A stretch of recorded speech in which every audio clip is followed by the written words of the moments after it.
Hello বন্ধুরা, কি করছো সবাই? আশা করি অনেকের খাওয়া দাওয়া হয়ে গেছে, অনেকের এখনো হয়নি, আমার মতো লেট। তো যথারীতি আজকে তো হেঁটে হেঁটে এসেছি, বললাম পাটে একটু ব্যথা ব্যথা হয়েছে, রিক্সা করে আসি তো ওই জন্য। তো ভালোও লাগছিলো, বেশ দুজন মিলে গল্প করতে করতে আসছিলাম। মেয়েও প্রচণ্ড বকবক করে, আমিও প্রচণ্ড বকবক করি, তাই বেশি কথা বলবো না। ওকে তো খাইয়ে দিয়েছি, আমি ওকে বলেছি মাম্মাম তুমি একা একা ঘুমাও, এই না ঘুমাবে কিনা। আর আমি এখন খেতে বসবো।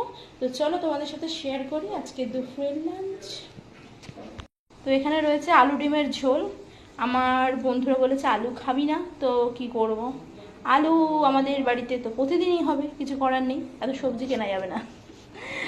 ইয়ার্কি মারছিলাম। সাদা ভাত নিয়ে নিয়েছি, ডিম আলুর ঝোল, একদম সিম্পল রান্না। আর এখানে হচ্ছে আলুর চোখা। তো ওই আলু পেঁয়াজ দিয়ে ভাজে না, ওটাকে আলুর চোখা বলে, তোমরা কি বলো কমেন্ট করে জানিও। আর এই হচ্ছে এখানে পেঁপে ডাল, যেটা মেয়ের জন্য করা হয়েছে বিশেষ করে, আর আমি খাবো না পেঁপে ডাল। তো চলো আমি খেয়ে দিয়ে নিই, আবার তোমাদের সাথে কথা হবে। টাটা।